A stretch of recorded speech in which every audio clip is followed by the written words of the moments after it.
In today's video, I'm going to be installing the Megan high performance strut brace for the front and the rear. And it's going to look from this to this.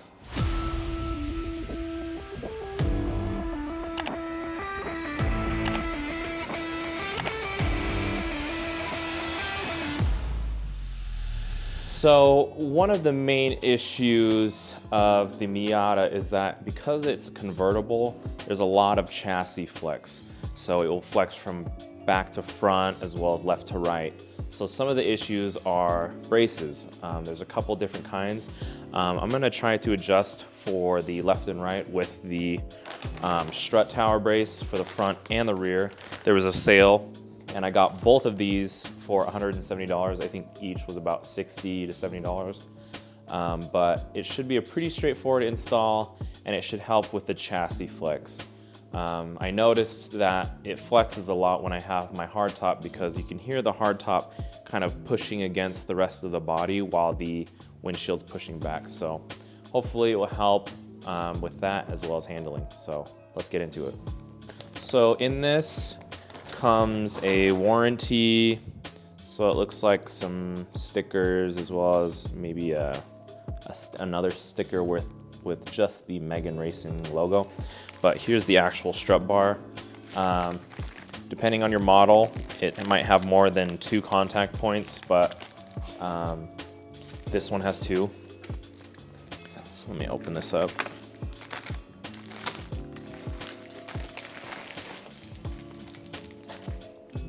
So there's one side, and it will pretty much be the same on the other. And you'll use your pre-existing bolts. If you have bad bolts, it might be good to swap them out now.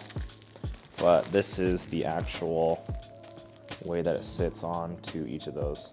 I'm sure there's a front and back, but I'll look at that more in just a second. So.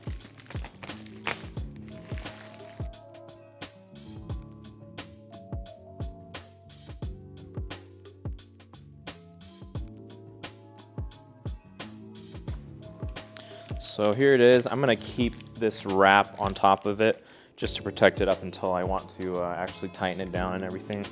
But it's pretty cool. It comes with the branding where it says Megan Racing. But I'm assuming it's gonna sit this way since you would probably want to see the branding instead of it having backwards. So I'll remove these 2 bolts and then we'll go in with the install. Ignore my engine bay, it's dirty. It is what it is. So I'll get to that. So it's suggesting to take these off.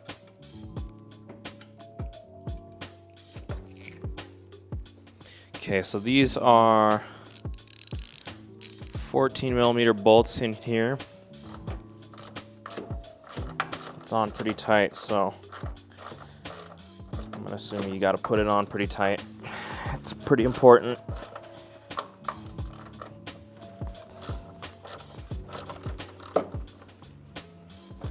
Okay, so we've got those 2 bolts off. It should be just kind of planting on here. Might be good to clean off this area just so you don't have any dust underneath or something that could stop it from making a full contact on this plate. So I'm just gonna wipe it down a little bit. Just make sure there's no big things that would stop it from making contact, but we should be tightening it pretty tight, so we shouldn't have any issues.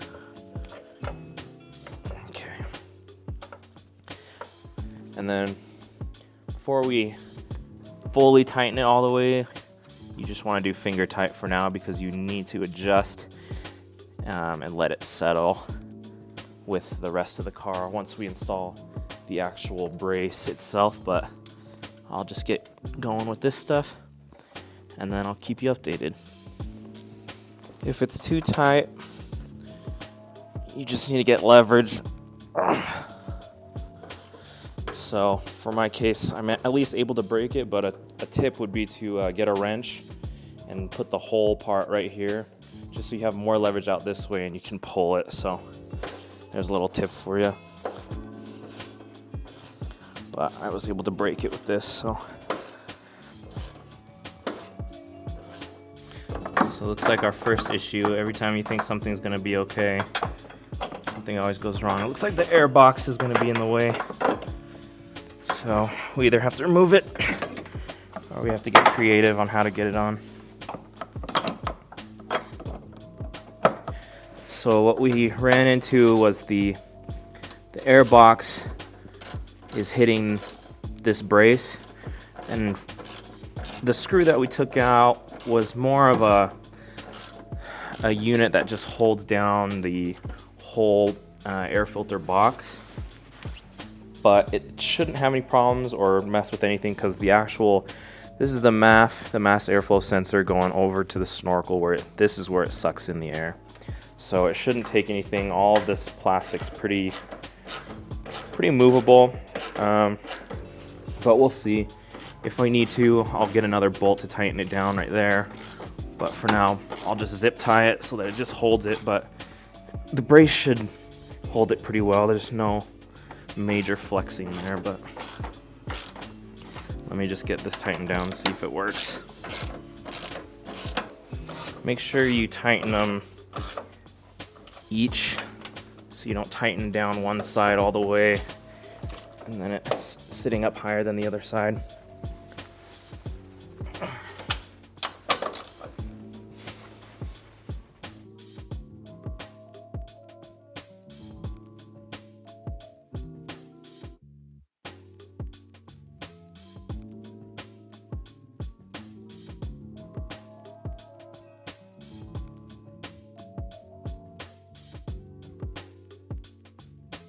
So here, it's got pretty much the same two right there, but I'll have to double check which part we're screwing into. I'm assuming it's the top, and then I'll get to the other side as well. So we have a 10mm bolt here, and it looks like this is the only one that's here. So should be able to take it off pretty easily, but I think we'll have to remove it and the spare tire. There's one more back here.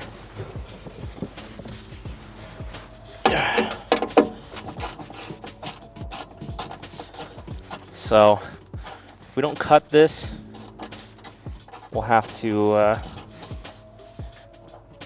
keep the spare tire out. I think we're gonna have to keep the spare tire out regardless, but this little protector for I believe it's the jack. So there's 4 bolts here.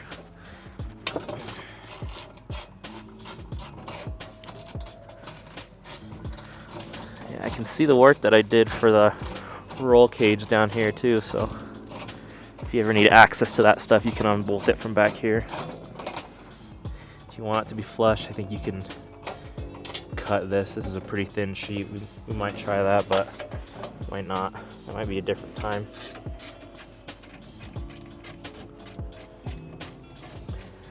This is how all car modifications go. It plans to be easy, but then it ends up taking a couple of hours.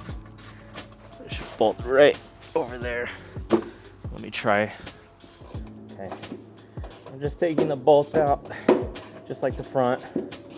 I don't want to take out this main one because I think it's gonna hit, but we should be okay if we just put this here. But I'm gonna double check as well, make sure it's usable. You have to get creative on how you're gonna get it to fit.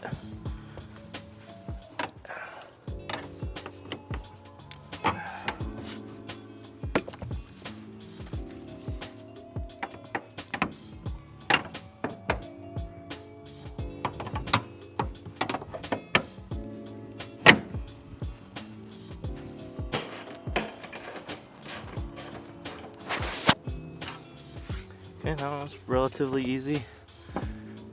Now it's just blindly trying to make this fit. I always say it's gonna be quick. It's never quick.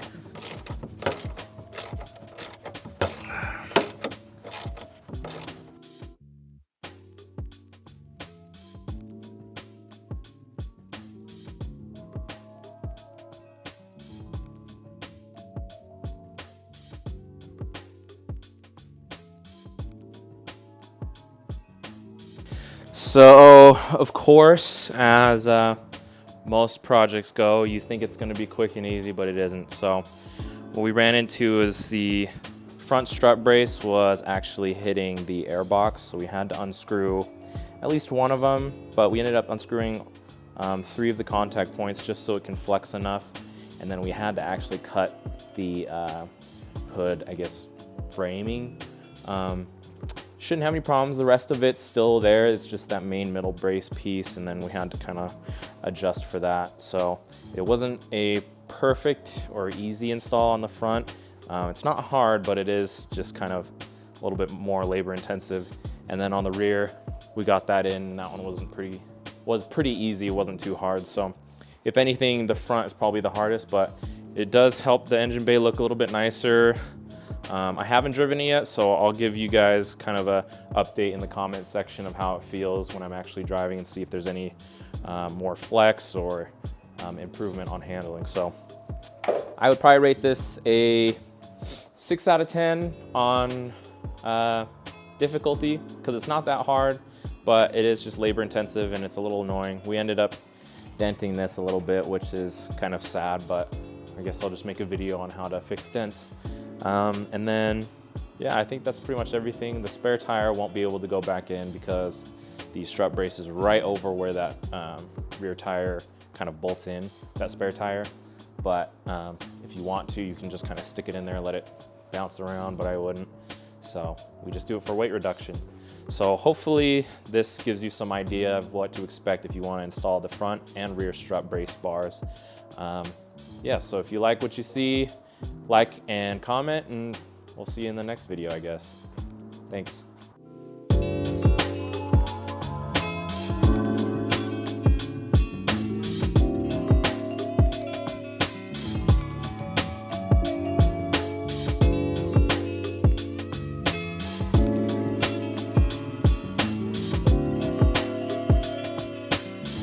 So it's been about a month since I actually installed the strut braces. I haven't been able to film anything, mainly because it's snowing here in Utah and the weather is just kind of tough, so I haven't been really able to put it to the test. But what I did realize is it actually helps with a lot of the kind of the noises that you hear after you go over little speed bumps. I would compare it to almost like when you install, I don't know if you know the difference, but when you install the door bracing on each door, the plastic ones instead of the rubber ones, because what happens is it helps with the rigidity and it actually removes some of the noisiness as you go over bumps and stuff like that. But as I'm driving now, and I guess having driven it for over a month, it is probably one of the best bang for your buck modifications you could ever do. I highly recommend doing the strut tower braces, and so you can feel that it just locks in when you turn left and right. You don't feel as much of a flex, and even when I'm backing out of my driveway, I can feel the, or I can normally hear when my hardtop is flexing against my car, but when I did it, it actually helps. It doesn't make that sound anymore. So I would highly suggest it. I would say definitely go for that, drive it, and yeah, have that as like a upgrade. I think it's probably one of the best for the price and for the ease of it. I would highly suggest doing it. It's probably one of the most needed modifications for a convertible like the Miata. So I'll see you next time. Hopefully this convinces you to do it. I did have some difficulties with installing it and on the hood, but just cut that structure underneath and it is what it is. But yeah, I'll catch you in the next one. Thanks.